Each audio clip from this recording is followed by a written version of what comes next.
Hello, and welcome to another episode of the Borderline Podcast Disorder. I'm your host, Levi, and oh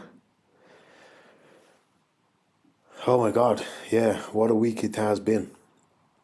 I've uh, I've been through the process of getting some scans done. I had like my first MRI and a CT scan.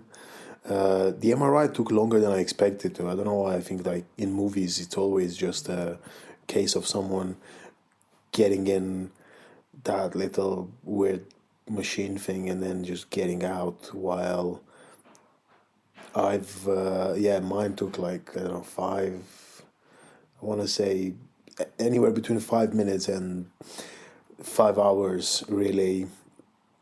And it was so loud. It was so loud. It was just wild. And I guess the most weirdest of headaches, not just there, but like in general. And I'm fed up with it. And today, I think more than any other day, I just feel very sad. I've been thinking about my parents a lot. It's March. March is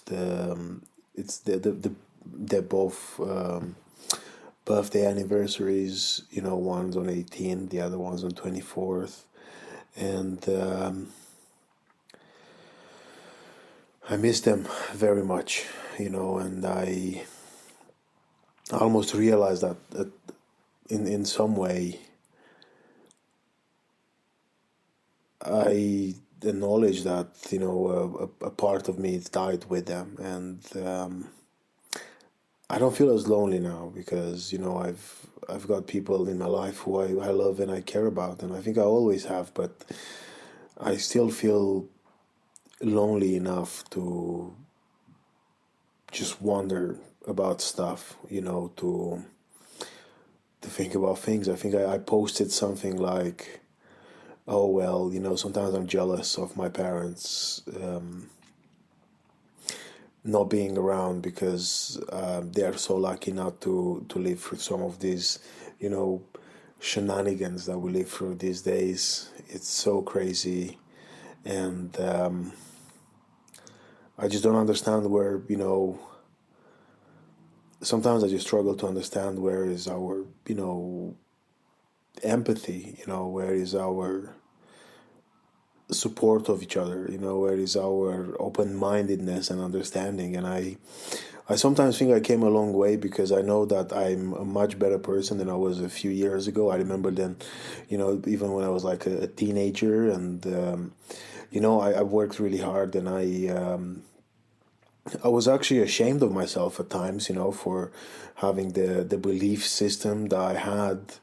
And I eventually, when I saw that it was flawed, I dropped it, and now I have to basically stop friendships, that have been going on for a while, because people don't do that, because people don't, accept the fact that they might be wrong. And it's really heartbreaking, man. It's really, really sad. You think I don't really want to upset people, but sometimes I have to. And I've made this week has been a week of making a lot of decisions, about my life, about the people that I want around, about the people that I care for, the things that I want to do with my life, and the way I want to go, to move on. I also realized that even some of the people who I followed and I thought, they were trustworthy, they kind of took it too far. I'm talking about the news. I'm talking about all this, idea of how do you balance things around, who do you trust and who do you not. And I just thought that, oh, okay, cool, I can see this guy, he's looking out for me, for my people. But then he took it too far, not naming names, but yeah, that was, it was sad. It was equally as sad. I've seen maybe one of the best, stand-up comedy bit about the Never Again, and then it was followed by a not that good bit, and I was like, oh God, this is heartbreaking, because that, Never Again bit was great. And I know I'm being very vague in explaining what's happening, and that's because I don't want to.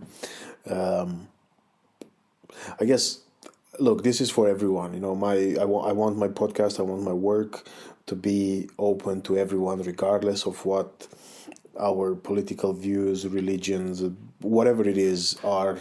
You know, I want people to not feel isolated. But it's hard because I often feel isolated. I'm often, as a matter of fact, I did a gig a couple of weeks ago, and I've had a chat with a comedian, helped him out with some stuff, and on the a couple of days later, I've seen on their story something calling out, all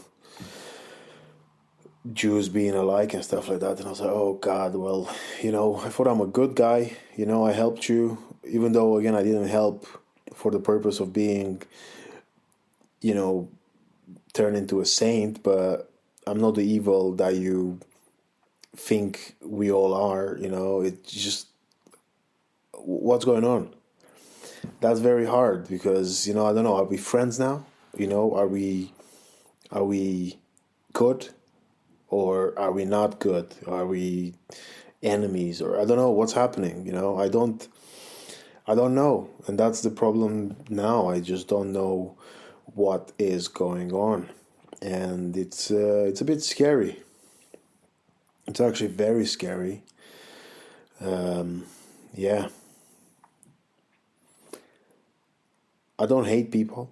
I think this is important to say. I think I I don't hate things in general. I think hate requires a level of energy that I don't have, to put into anything. Actively hating something or someone takes away too much of my time, which is already very limited because I'm doing so much stuff that I can't hate people, I can't hate things besides of myself sometimes. That's what I sometimes get annoyed with and quite frustrated, but maybe there is no, not even then. I was going to say maybe there is one person that I truly hate, but I just don't care for people. To me, when someone's just, I guess, I believe in the sentence, someone's dead to me. That's just kind of how it works. I don't wish people unfortunes. I don't wish people bad. I don't try to make. I don't retaliate because I don't think I want to. I get outbursts of anger sometimes, but I'm not necessarily the kind of guy, and I've not been the kind of guy, I think, since I was a kid, since I was in high school, to retaliate. Obviously, I think in around that age, high school, I'm referring to like the Eastern European or like American, I guess, way of 15, 16, where someone says something shitty, you say something shitty back, or someone plays a prank on you, play a prank on them. That's pretty much my sort of retaliation. Nothing since, I don't think, because for so many years I was powerless. Even if I wanted to retaliate against people, what am I going to retaliate about? What am I going to retaliate with? I think I went to the gym for a run because me and my partner were getting the bathroom redone, and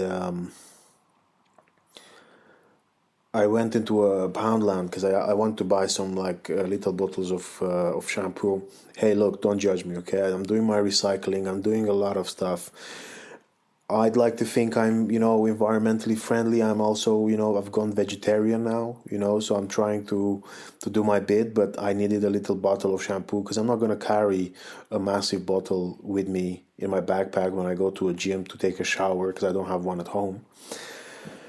But in this Poundland, I've seen a pack of, I think they were called lemon puffs. I don't know if anyone's seen them before. I mean, I'm pretty sure you might have, but I haven't seen those in ages, and it just reminded me of 6.5, maybe 7 years ago. I used to live on £3 a day. That was my budget for food and drinks and everything, after I paid rent.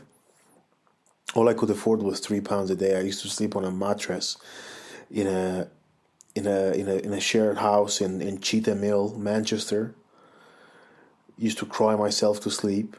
I remember I had this little like a nightstand, that had a key. I got it from an office that was renovating, and I managed to take it home, and I used to keep my paperwork there because I was scared of someone breaking into my room and stealing my paperwork, which eventually happened, but that's another story. And I used to cry myself to sleep. I used to hate myself for being around, for living. I didn't want to live. All I was hanging on to was my mom.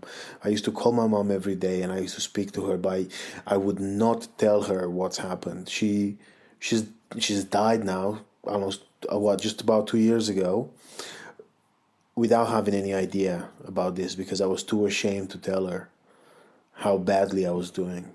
And anyway, I saw those biscuits, lemon puffs in Poundland that I used to buy.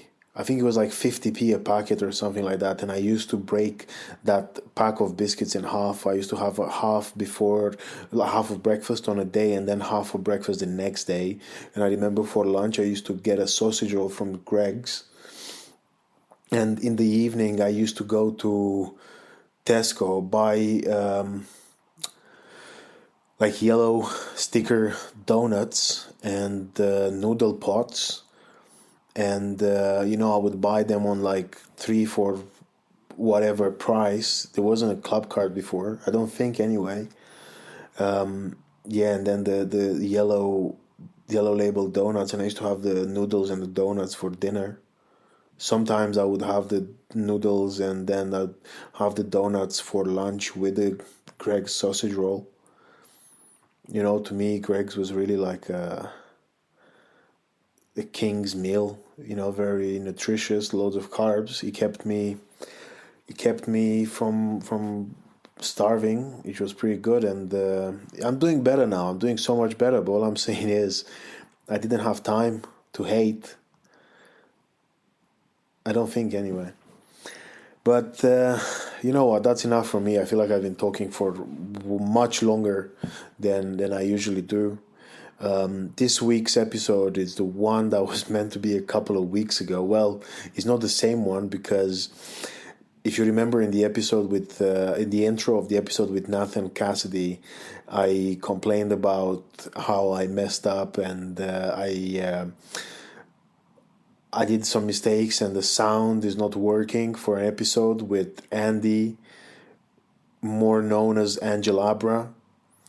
Well, we've recorded again, this time remote, and we've only did it the other day, so this is very unlike the way I do the podcast, where I keep the records for a bit longer and I do it in chronological order. This won't jump the queue, but that's because it was my fault in the first place for not delivering Angelabra when I promised to deliver Angelabra. But I had a great chat with Andy. We talked a lot about comedy, about musical comedy, about the influence of social media in comedy, about Edinburgh Fringe as well, and about finding oneself on stage. And we also went on a bit of a detour and talked about placebo for, I don't know, maybe like 10 minutes or an hour. No, it wasn't even that, actually. But yeah, anyway, it was a great episode. And it's I hope you enjoy it, and thanks for listening. Again, this is longer than usual, but I feel like I had to say something. I don't go out as much now because with my head hurting all the time, I'm taking a bit slower on gigs. So here's my audience. Thanks for listening and enjoy the episode. I'll catch you before we wrap it up. Bye. Okay, so hello, Andy. Hello. You all right? Yeah, I'm very good. Thank you. And thank you for doing this. Hope this time we know for a fact it's going to be there. The edit. The redraft. But sorry. Well, thank you. And what have you been up to? What I've been up to. So it has been a busy old time. Last night I was hosting, or rather Angela was hosting, the 3 puns at the 3 tons, which is my bi-weekly, fortnightly comedy night that's in Sheffield. So that was really good. I hadn't realised when I did all the bookings that I booked people from all over the place. I had an act who travelled from Newcastle.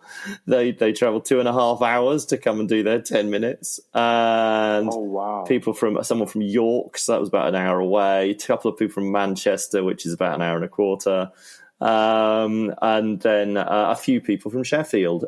So it was a very, very it was surprising for a little Wednesday night that we had everyone from everywhere. But it was really good. It was actually not a dud in the pack. Everyone went down pretty well, which was pretty nice. That's amazing. Because you started that since after we spoke. In January, right? It started, I think I'd done the first one when we spoke before. We must be on to the 4th or 5th now, something like that. It's going well. It's nice. Like it keeps the comedy in the frame because I do a lot of obviously other things as well. And it's a useful place at the moment because I'm trying to try out material for my next Edinburgh shows. So, the sort of stuff which people at a bingo night or whatever wouldn't have the attention span for. So we have the slightly longer jokes, the slightly more storytelling. And because that's what I was going to say. Like, do you usually host the night then, or do you actually do your are you basically letting someone else host and you're doing your set? How do you see those nights? I'm emceeing it at the moment. I might let someone else do it at some point. I do have a couple of... Well, there's one in particular. There's this comedy course that goes on up here, and they were interested in a sort of a takeover at one of them. So they have all their new acts doing it, like 5 minutes each kind of thing. And I was like, okay, well, we might try that. And then I'd go into the mix as... the longer set, could do that. But to be honest, if I'm emceeing, Angela will do a sort of intros and MC work in the first half, but if time allows, I'll do a standard sort of 10 minutes in the second half, and just fit in with that. Because it's quite a little event. I'm trying to think of the word for it, but bijou event. So you're talking about 20 to 30 people. So it's very informal, and it's like performing in a large lounge. So it's quite nice. That's still a good amount of audience, right? It makes it a bit intimate, I guess. Actually, very. But obviously, that compared to the bingo night, like I said, the bingo nights are they actually? I've never, funny enough, I've never been to an actual bingo night. Mm-hmm. So how many people do you get to host? So that's really wide. So last Saturday when I was hosting for Bop and Bingo, we were in, I don't even want to name the place. I won't shame the place. But their bar was just full of people who were very, very... I think they'd taken a few substances, put it like that. Their focus was atrocious. And all they wanted to do was rave. So we got a bit of bingo done, but did a lot more singing and dances and stuff. And I'll rave. And that was about 60 people, I would say. It was a little pub. But then this coming Friday, I'm hosting my own event for a sports club. It's like a fundraiser. So we're doing a bingo, and I reckon there'll be about 100 there. So that's usually the typical kind of audience I do. It's usually around 100. Wow. Okay. And going back to how did you start doing the how did you start getting into bingo? Did Angela came? Uh, I think I like you already doing or you already being like Angela, It was and then very early started on, taking. yeah. For Angelabra, it was very early on. I'd been. It was just after lockdown, and or in fact, I think it was that bit in the middle between the two lockdowns.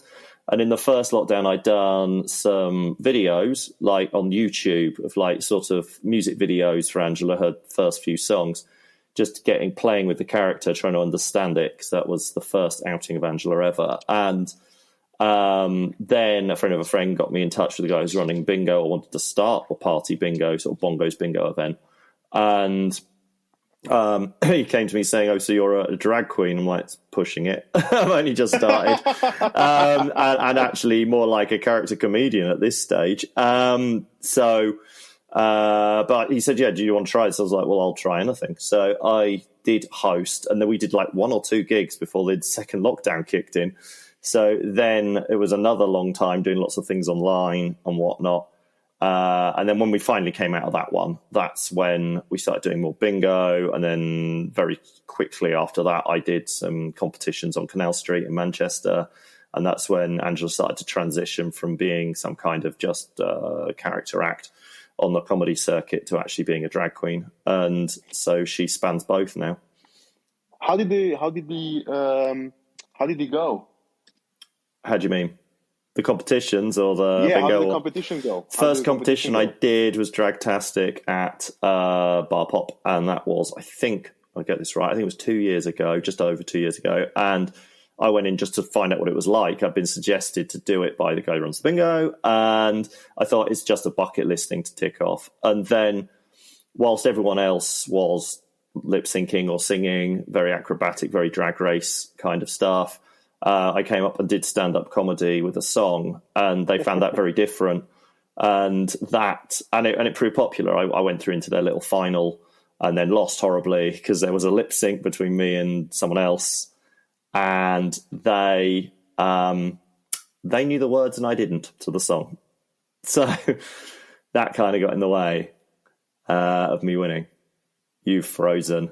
Oh, you're back. Oh. That's okay. I think we're back. There we go. Sorry, because you were saying you did the lip sync. It was To Proud Mary by Tina Turner, which was a song I just did not know at the time, and now I know extremely well because it's always at bingo. So that was the start, and then I did another competition called The Crown, and that was more like Drag Race. It was 8 rounds. Someone got knocked out each round, so we started about 10 of us, and we were down to about 4 because I made the final. Again, doing something very Angela. The others, they had all sorts of things they did, but they were singers, they were dancers.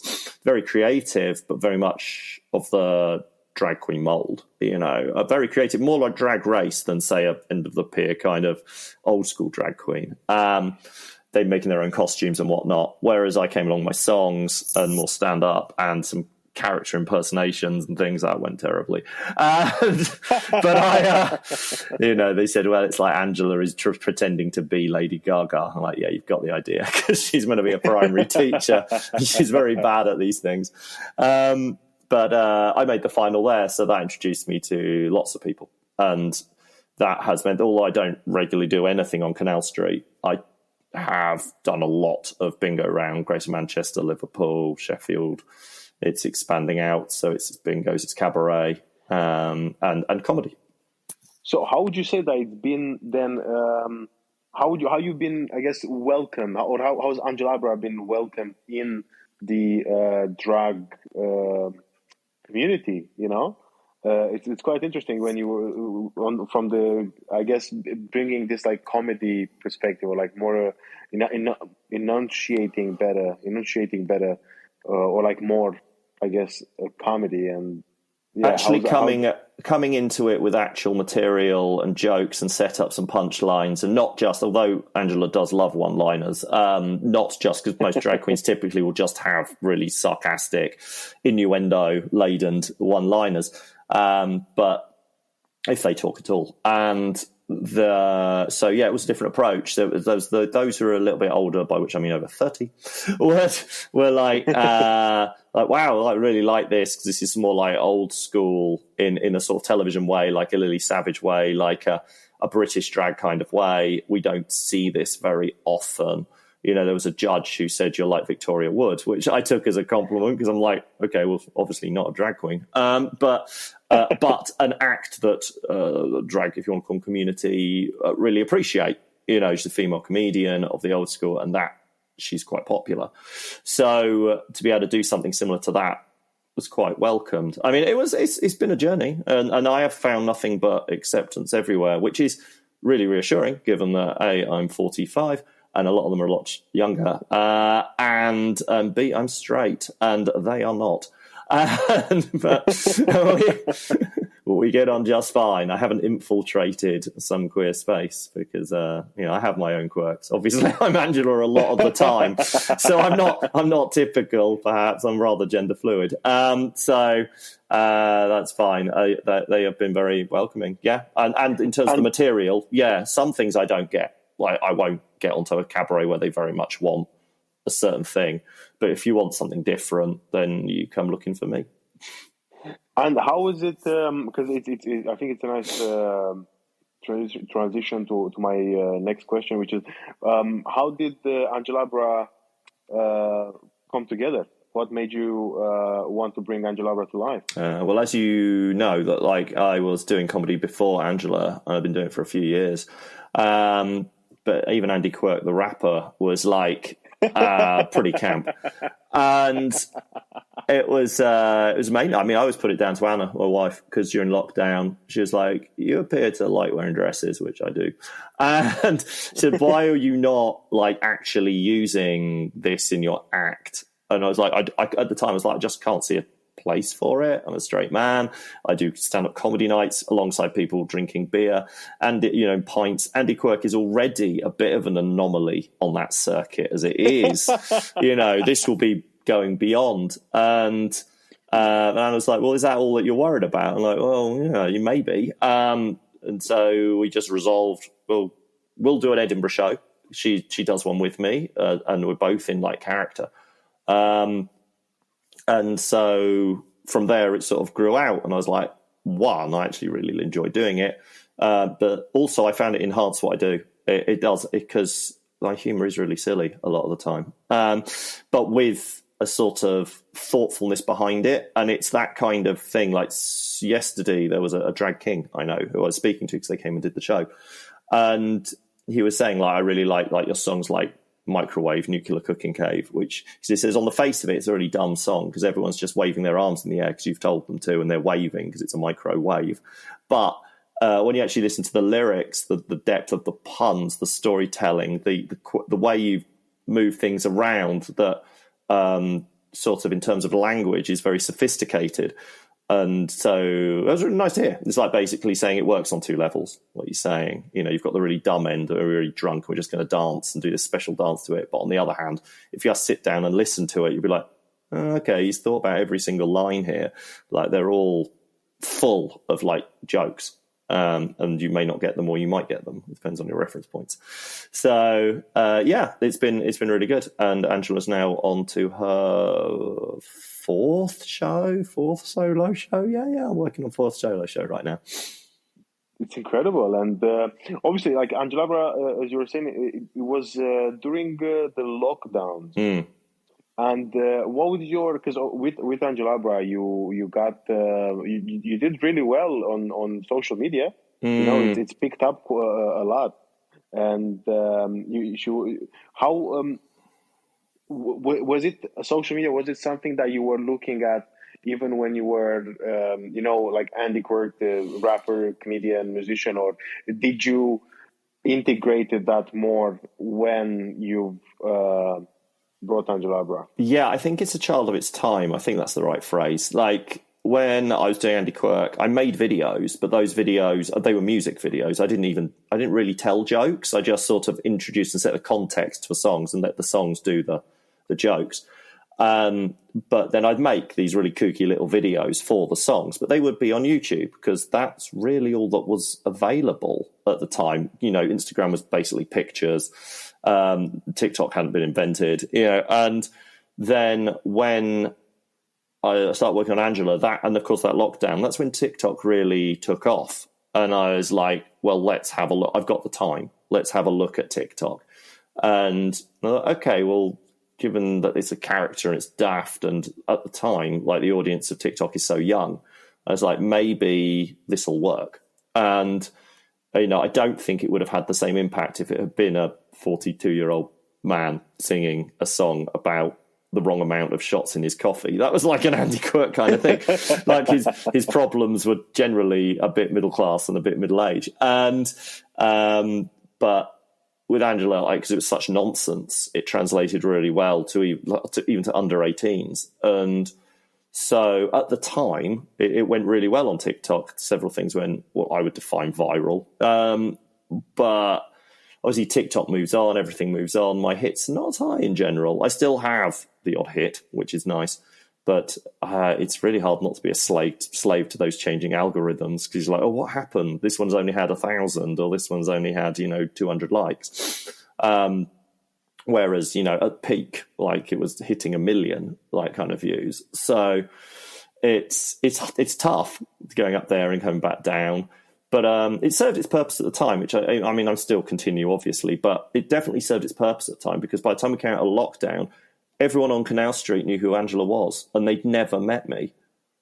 So they knew Angela through the social media. And also, I didn't know them. I didn't target them. The algorithm found them. It was like, this is drag comedy. You're a drag queen. You'll want to watch this.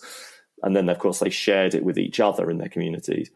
I had an example. I did a strange little competition at the start of the year for GAY in Manchester. And Banksy from Drag Race UK came up to me and said, "You're really funny." And I'm like, "How do you know? I haven't performed." And they're like, "Because I follow you on TikTok." And I'm like, "Oh, okay, great, thanks." It does definitely reach out. And although maybe my views aren't as high as they used to be, the people who are viewing it now, I think, are far more likely to come and watch me, far more likely to be fans of what I do. So quality, not quantity, perhaps, is the key here. I mean, this is because also, I always remember the time when we were gigging together, and another comedian on the night, he was like, they were like, play the microwave song, and like you said, we haven't been gigging together, or you haven't been gigging with that comedian for a while, and then they already knew about some of the songs that Angela has put out, and but you've been around the music for a long time, right? Like, you've been involved in music. Yeah, that's an understatement. So how is that? Is that how you?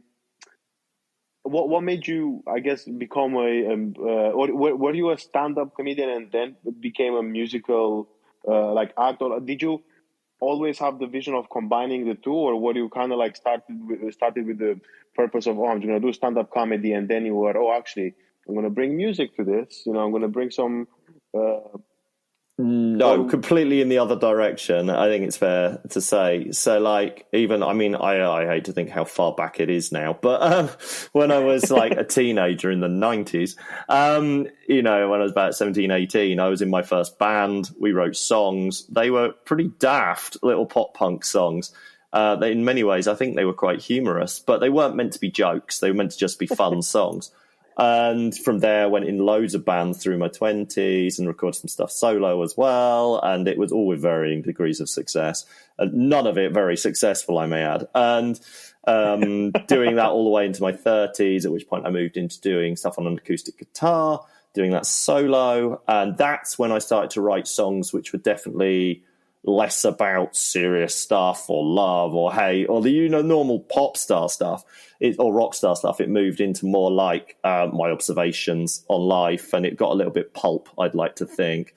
And So it began to get funny, at which point I then met some stand-up comedians at open mics, because it was an era I'd never really done open mics. And I realised, there's these people who tell jokes at open mic. What are they? And then started to promote an open mic myself, which included music and comedy. And so eventually I started I'm really liking the comedy side of this kind of thing. I was in my mid-30s, I think, by that point. And so I start to write, or try to write, songs that were deliberately meant to be comedy songs.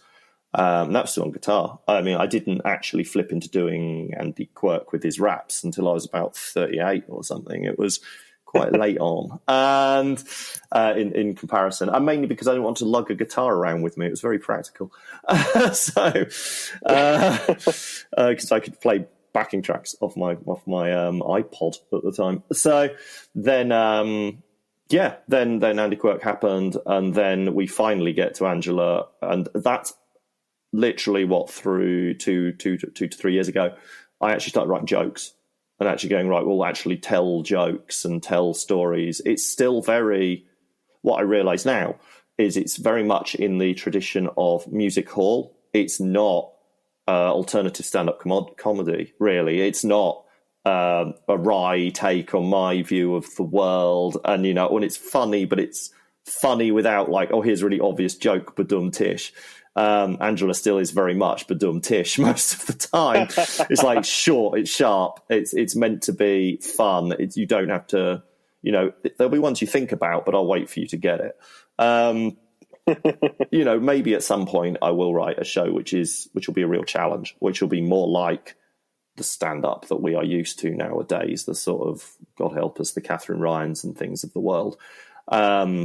Because I do have a view. I'm very political. I have a lot of points I'd like to make, a lot of observations I'd like to share, but it's that's not happened yet. At the moment, I just like writing really stupid puns and tying them into stories.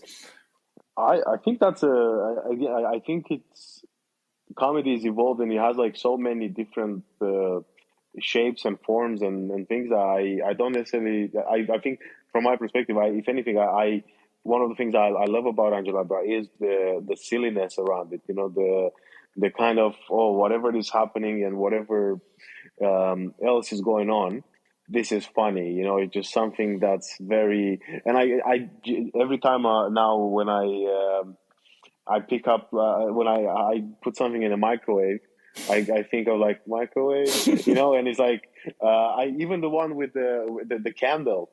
The candle, the wax melts parody advert. The wax melts. Basically, when me and my partner we went to Romania, she met my family, and we actually bought from a ceramic a handmade ceramic shop thing. A thing that's basically you put a candle underneath, and then you're meant to have something there. And we bought one of and all I could think of, I showed it to her, and I was like, "Oh, this is exactly what Andy, was talking about." And I showed her the video of Angela advertising the wax melt, and every time we still have that at the moment. It's a mess around the house because of the construction and stuff. But every time I look at it, all I can think of is. Your video, candles. Yeah, some things tickle me on stuff like that, because that's not typical of what Angela does. It was yet another of those kind of experiments online. It's because one of the girls who helps with the bingo has a wax melts business. She asked if I could promote them, and I said I will, but I'm not going to be just buy a wax melt. I'm going to try and do something that's deliberately Angela doesn't understand wax melts. Most people don't. She will completely miss the point. She'll take the piss. And but at the end, she will plug it and say, she doesn't really understand them. But if you know someone who does, and we all do, then they should probably buy one. So, yeah, it's just it took forever, to shoot all the bits. I did that with her sitting in the bath and all the rest of it. It's, it's a good few hours work. And, did it get loads of views? No. But I like to think these things are like a a process. Like, it's something I've now done. It's something I can apply in other ways. It's a skill of I've practiced that I haven't. It's a muscle I haven't exercised before. Doing a sort of parody kind of skit. Like, and I also, sometimes you can incorporate it into, something else. So that's how I see it. Because I sometimes when I go through the process of like writing stuff, I do realize that some of the things I write are not necessarily like stand-up comedy, but it could be as a part of a sketch or anything. But how big is how big is your collection of? Because you were talking about like songs that you wrote when you were in the band. Like, are you the kind of person who keeps their material? Did you? I'm so glad that when I started in a band, the internet didn't exist, because it's safely tucked away on a 7-inch single. We made them ourselves. We were very proud of ourselves because we sold over 100. And at the time, like selling 100 singles off our own back through mail order was enough to get various record labels asking for it. Because at that point, 1997, we had lots of little fanzines writing out about us. These little magazines with readerships of like in the hundreds. We're talking small readerships. But at the time, that's all there was. And so it was a bit like with the NME, like the music press. They'd be like, they've clicked onto something, they'll talk about it. One of my gigs was in the NME. And, but the world was a lot smaller. And they all got a copy of the single, and none of them signed us. So much as they, the hype worked. It worked that everyone thought, well, we've got to find out what this band is like. But because there was no internet, they couldn't click on it. They couldn't see a video. The recording itself was not great, because it was recorded on like a 4-track cassette. It's not, it wasn't in any way near studio quality, but that's what all indie records sounded like at the time, because that's what you had. And so it is good that I have most of my music. A lot of it is on cassette going mouldy somewhere. Some of it's on mini disc, which is great. And yes, I do have a 7-inch single, a couple of copies that sit in our little record collection that I will always have. I'm very fond of it. But I have most of the material around somewhere. I am aware that there's some very old stuff of mine sitting around on the internet, and that is, you're like, oh my God, what if people actually looked that up? It's not great stuff. But it's just like when I see on TikTok, it'll say like, hey, do you want to repost your video from today 2 years ago? And you look at the people like, oh my God, no. Because the makeup's terrible. I'm doing some bizarre kind of squeaky voice because I'm trying to experiment with what Angela would sound like. And it's just I see it because I laugh because I'm like, God, the progress here, how Angela has come on is ridiculous. It's been so fast. But I think we're all a bit concerned about just how much is on the internet about us. And I feel sad for the 17-year-old right now in their bedroom who's maybe written like a rap record, and it will come and haunt him when he's 50 in charge of some big company. I feel like the only reason why I feel sad about not having some of my stuff online or not having the evidence of some of the things that I've done is just because I can't use it to take the piss out of myself. Because in another hand, I remember when I tried to be a DJ for a couple of weeks. And, yeah, and I'm glad YouTube took it down because of the copyright infringements. And I sometimes I see photos and I'm like, oh God. But comedy or note wise, I like to write, and sometimes I think once a month I usually go back to my, I just randomly open the notebooks. And I'm like, oh, this is what I wrote on this date. Let's see if I still have the same, view on it. Let's see if something else comes out.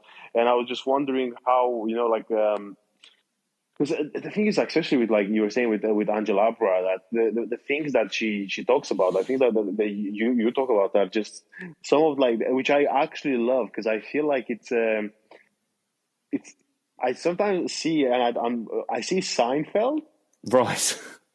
in the Wow. sense of like, yeah, in the sense of like, it's about, and look, comment, microwave, the which I still can't call correctly, but the candles, Yeah. they are things that you can see everywhere. You're like, oh, that's that like, you see it, you walk past it, you live with it. Like, everyone is in a microwave, and then to get a whole bit. So that's why I meant by it. It's It like, does, like, I've only had a few songs like that, but the fact that you'll keep mentioning Nuclear Cooking Cave, I always call it that because if you call it microwave, that's the punchline. So you've got to be careful. But the other one that gets shouted at me is Meal Deal, which I did in that competition I mentioned, and they said, they had a clap off because I was in the final two, and they're like, who are we going to send through? And there's just people, they're not shouting Angelabra, they're shouting Meal Deal at the stage. They're like, Meal Deal, Meal Deal. And it's like, yeah, that's in your head now. And every time you go and buy a Meal Deal, you're going to hear my song, because it's one of the stupidest songs going. I've had it for years, but I have updated the lyrics in recent times. I mean, the price of them changed, so I had to. But yeah, that tells you how long it's been around. It's like, what? It's not £3 anymore. Oh no, change the lyrics. But yeah, with some songs like that, I do try and pick on observational stuff a lot of the time, like stuff that's going on for me and what bugs me. I mean, I did a song that was part of the last show, which was about how we've all switched to reusable bags for life, but now this just means we have hundreds of bags for life in our cupboard instead of the old bags. It hasn't improved anything. If anything, it's worse, because now we have all these bags that won't fall apart. Like, they're going to last forever. That tickles me. I mean, there's a serious point to it, but it tickles me. I think it's a mixture on a thing that I used to hear in Romania quite a lot, because I don't know in England, even though I should know, because I've been here for a while. But in Romania we have a cupboard where we keep all the bags with the bags inside. Yeah. And now there was a joke about how, like, the most powerful economies in the world, and you had like China, America, yeah. And then my grandma, if she was to sell all the bags that she keeps in the cupboard, and that's how I feel like sometimes. But it's interesting that you say that, because I remember, for example, when I was chatting with Carl Porter, because he gets called a lot the slow-mo guy. Yeah, and I think it's similar. It's similar to what you're saying now, where people are like, Meal Deal, microwave. Meal Deal, microwave, and it's these things. I'm like, I've got other songs, and you have to kind of live with it, because a much lower level. We're talking about, I mean, because this is like, particularly with the internet, like with social media, you are effectively like being a band, like, and a band where people know one or two songs, and you say like, oh, I love whoever, you'd be like, I love the Kaiser Chiefs, and they'll be like, I predict a riot, and that'll be it. And you're like, actually, are you aware that they've released a ton of songs, and most of them were bigger than that, and etc. But you should never be one of those acts, and this shows my age. Like, I remember long ago when Radiohead would go and do gigs, and it was infamous that people would shout for Creep, and they would refuse to play it because they were sick of it. They were so sick of it. And they'd moved on. They were doing the bends. They had some much more sophisticated songs that they wanted to share. And people were like, play Creep. And eventually they got over themselves and do now, I think, play Creep. They are, of course, now famous generally for other songs. But at the time, they were so like, oh, we hate this song. A bit like, I know, I'm sure, I'm too young for this, but I'm sure Kurt Cobain hated playing Teen Spirit. He had a lot of other songs. Yeah, how many times you do it, and I think it happens sometimes with because I know with comedians. I mean, I know when I do my set, sometimes I'm like, oh, I'm so tired of doing these jokes. But like I think I have the same opener since I started doing comedy, which is, it's I think it's one of my favorite jokes because again, it brings up like my family and like my heritage. But on the other hand, I'm like, I've done it for over 2 years, and in my head, I'm just like, oh, I'm so sick and tired of this. And I just have to remind myself that it works, and I have to, again, it's a part of something bigger, and I think so. It's quite interesting to get your mind around.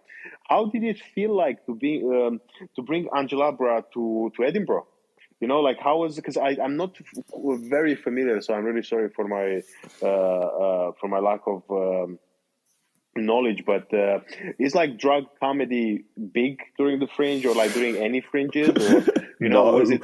no, it really isn't. It's if anything, I feel in Edinburgh in particular, I think the move to Angela actually damaged me. There's a lot of people. I think you can only ever guess at these things, but I think if you write the word drag in your description, people have some real preconceptions about that, and so you may well put off people from coming to see it.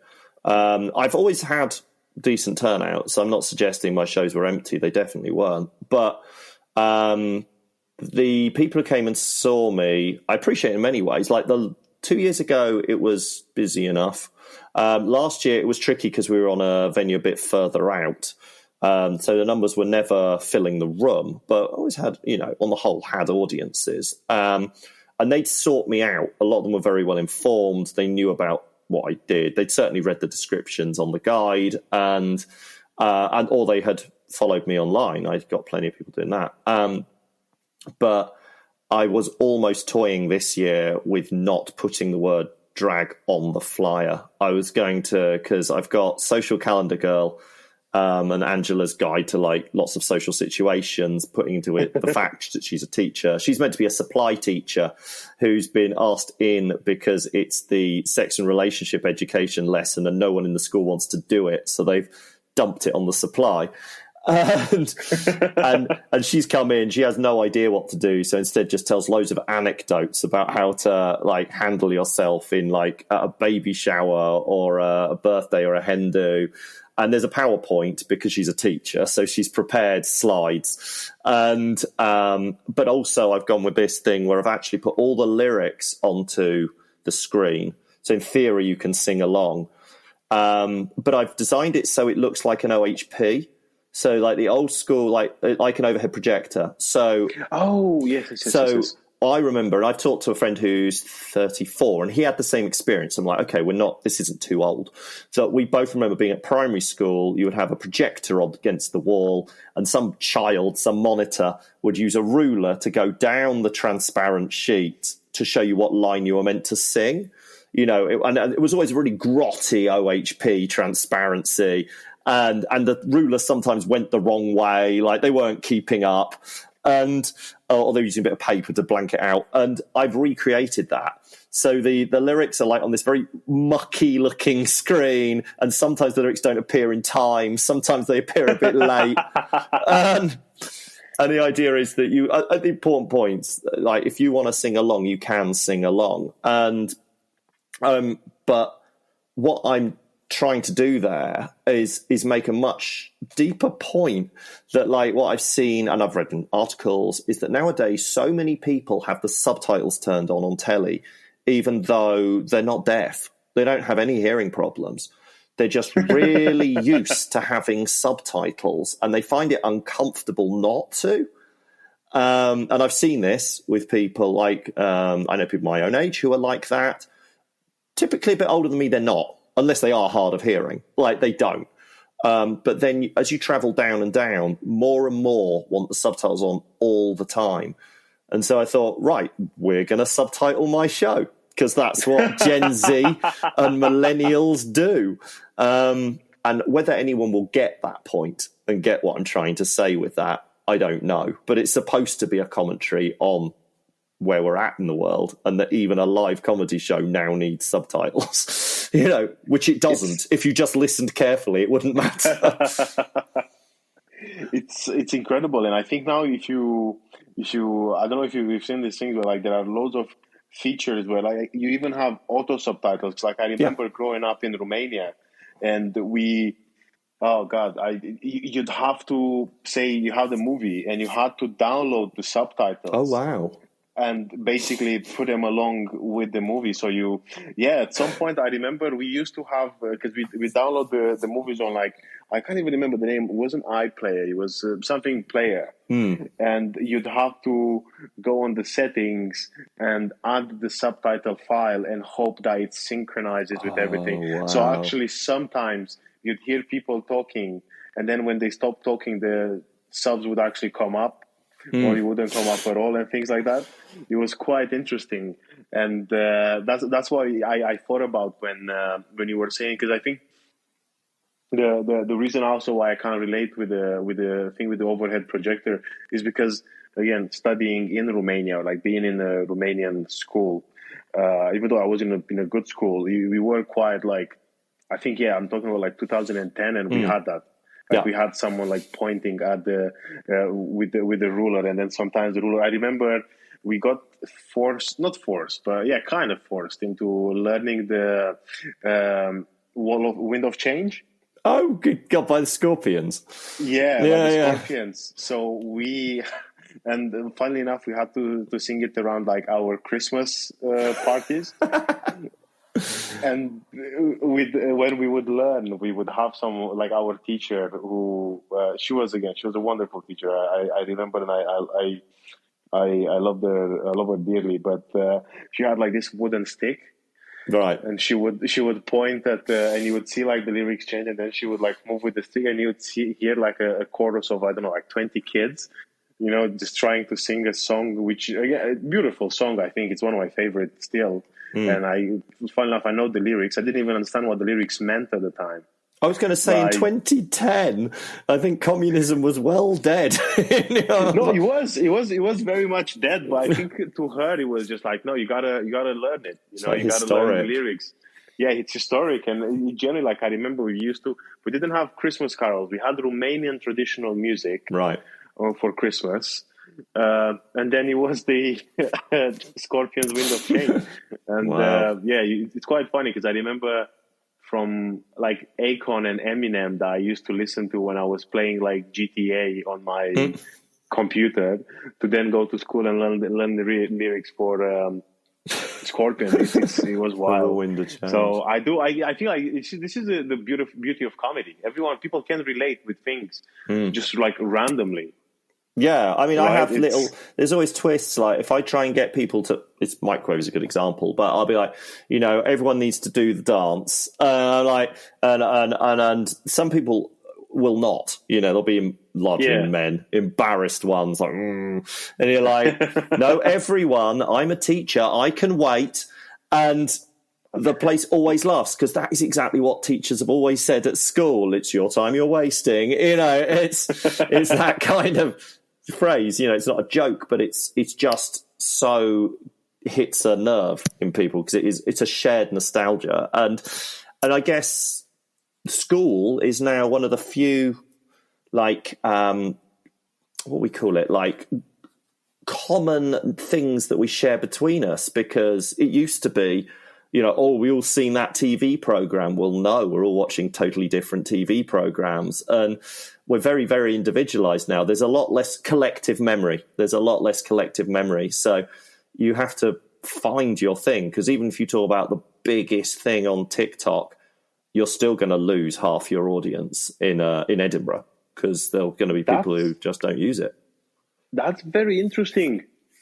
That's so interesting to hear, because that's true. Because I know sometimes even with trends and things like that, not everyone watches the same thing. I think if anything, like, if people go, have you watched that? And I'm like, no. But school is actually still something that everyone can relate, because hopefully at some point everyone went through it. Yeah, to an extent. I did I was trying to think. There was a good example of that. It's gone. The fact is, I tutor some home ed children, so they don't even have that. Like, the references to school is no good. But we do. Oh, I remember, because I was one of those people who on Facebook wrote, why is Murder on the Dance Floor back in the charts? Like, I love the song. I did a parody of it. Like, my show last year parodied Murder on the Dance Floor, and this is before the revival. So I just thought people will know it because it was a big song at the time. And yeah, shame I didn't keep it till this year, because now it's massive. And it was like, oh, it's from Saltburn. I'm like, I don't have Amazon Prime. I wouldn't... I can't see it. Like, so yeah, it's a good example. Like this huge thing, and you hear songs in the charts; they still exist. And you're like, why is that song there? And it's like it's a TikTok. You know, it's something. The one from Running Up That Hill. Yeah. Yep. Yeah, I don't know if we I don't remember if we talked about it, but actually in my head. And I grew up thinking that Placebo was the original version of because you did a whole Hill. Covers album. Yeah. But I didn't know it was a cover album. Like in my head, I always thought Placebo wrote Running Up That Hill, which was quite intense because I always had this idea of like putting, because I struggled for a while with like those like really horrible nightmares, and I actually thought about, if I were to make a movie based on my nightmares, I would use Running Up That Hill. Well, there we go. Yeah, you know, but then like you said, yeah, I go on, I don't know, Spotify or like Apple Music, and I like top 100, you know, while I go on a run or something. And then I was like, who's this lady singing, you know, like a cover from Placebo?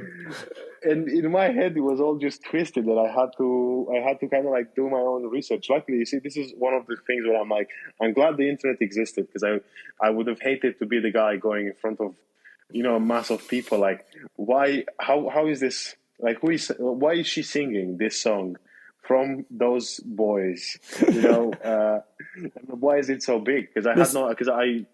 This, I think, is like linked to the fact that if you heard it in the Placebo track, like through online or something like that, you would only know it on its own. Whereas there was an entire album. Like, I don't know all the covers they did, but I know that they did a pretty popular cover of 20th Century Boy, you know, the T-Rex song. So, I'm your toy, a 20th century boy. That one. And so if you then heard that, you'd be like, oh, maybe this one's a cover too, because that's definitely not by Placebo. No, to me, sorry, go on. Yeah, but that's just it. I think also the Placebo version did get used on like television programs and films. I think it did. Because I know they were in, their songs were in Velvet Goldmine, and that was a film that was set in sort of glam rock times. So it was as well on, because I think the reason why it became so popular, like the reason why I knew of it, is because it was in OC. Okay. Mm-hmm. You know, and then I remember at the time it was like my whole, which is quite funny because it was like a Eastern European emo phase, which is not the same as you would have seen it in like America, for example. You know, we were very much still like dressed, like going to church and stuff, but then being emo when we get home and like go on YouTube. That's why I remember, like that's how I remember of Placebo in the first place. Right. I just remember hearing it in the OC, and then I remember going on. God, it wasn't even Wikipedia, because I just remember going like on Google and being like, okay, episode whatever, season whatever, who's singing the songs, and then you'd see a post about it, and that's how I got into it. I would say, like, Placebo was a bit of a specialist subject of mine, but then why would that be? It's like, it's a guy in makeup in a dress. I'm like, that was like my only like reference point in the 90s. And but in the UK, like, they had one album, it was a big album, and then we all assumed they just died, but in fact they moved to Europe, and because I saw them at a European festival many years later, and they were headlining. I'm like, they still exist, and they're massive, and it was they just sort of moved over to there, and it's funny, and I love the way you say, like, I was feeling emo, so I listened to Placebo. I'm like, the gap is huge, like, for me, from post Britpop to emo. Like, that's like going, I don't know, I can't think, but they essentially got a revival as a result, because they were the originators of being a bit glum with a noisy guitar. Whereas you say emo to me, I think of My Chemical Romance, and that's still very good. Definitely what was, what I would have called it at the time. But yeah. It's strange, because that's why I feel like my references are always very bizarre because of the growing up in Romania. Because when I talk with people about stuff, and which I can't remember now, which is great, because I would have given you a better example. But I know, for example, I was talking with my partner, and she's a couple of years older than me. But then, to me, the same song that was a hit for her, it was a hit for me as well. And that's I think only because that's when it traveled to Eastern Europe. So actually, I think like Placebo, because I think they lived in Germany and Austria for a while. Yeah. And they got anyway. It's now a podcast about Placebo. Yeah, it's borderline placebo disorder. But what's obviously, I enjoy this very much. And what's happening next? So you said Angelabra, it's going to Edinburgh. Yeah. Year. It's all go. It's been confirmed. So Wonderful. Angela is off to do Social Calendar Girl at the City Cafe. So it's a very small room, but it's really, really central. So I've traded sort of capacity for location. And that's sort of 8:40 at night, which I figure is pretty good. Then Anna and I are doing Dungeons and Drag Queens. That's our fantasy epic. And it is a musical theatre sort of production on the Free Fringe. And that'll be in bar 50. I think it's about 5 or 6 o'clock. And then I'm doing a very late night show called Dragadoo with a friend of mine, drag queen called Auntie Ginger. And we're in the larger room in City Cafe at 1:45 So going to be keeping busy. It's very much an evening thing, I'm glad to say. And beyond that, it's, doing the comedy, doing the bingo, lots of bop and bingo, lots of absolutely dabulous bingo. And I'm currently getting all set for the next set of competitions, because Drag Idol is kicking in the next month. So I've prepared my sets for that, which is a competition that's got some weight behind it. People like oh god, now I've forgotten everyone's name who's done all right. Danny Beard has, I'm pretty sure, won Drag Idol, and Bag of Chips are both alumni of that.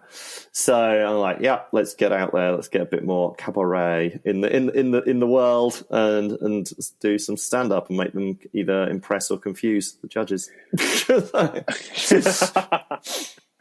And now if anyone wants to check out your work, what are your social media handles and where you're most active? So I'm active everywhere, but if you want, Instagram and TikTok are Miss Angelabra, which is Angela Bra, Miss Angelabra. Then Facebook is Angelabra Comedy, because it's older and it was just the name I picked. And then you've got At Home with Angela Blogspot. So it's on Blogger. You can search for it there. And that's like an official website. It has all the show dates on it and all that kind of malarkey for the real hardcore. But there's links to that from all the socials. So just go to one of the socials. I have Twitter, but it's rubbish. And I'm still learning to use Threads. So not so much for them, but we're working on it. Well, it's been an absolute pleasure to chat with you, and I really appreciate you for taking the time again. It's really, you've been really kind, and I generally appreciate you, and I'm looking forward to see you back when you're back in London. I'll be down at some point. If not, I'll let you know when I'm back up as well. Yeah, of course. Perfect. Well, thank you for your time. No worries. All right. Good to speak. Speak soon. Good to speak. Bye. Okay, well, I hope you enjoyed it. As usual, I enjoyed doing this, and thank you so much for listening. As usual, folks, I appreciate you, and there are some great things coming up. I've got some really exciting people, obviously just as exciting as the ones that you've seen already, but I'm just excited for, the things that are to come. Some great names, some great just wonderful people that are going to share some great stories out from next week and then the week after and so on. And I'm also based in London, right? So I am in the middle of, and I'm trying to reach out to some charities or institutions that are helping out with like mental health, and especially with like young adults and children in the area. So hopefully I'll give you some news on that as well in a couple of weeks. Hopefully we're getting the cats as well once the bathroom and the kitchen is redone. I'm really excited for that. I'm really excited to have them on our family. They're going to be the cats of the Borderline Podcast Disorder. And that's pretty cool. And yeah, just stay tuned. Thanks for listening. Look after yourselves. All the best. Bye-bye. And oh yeah, stay skillful, folks. Bye.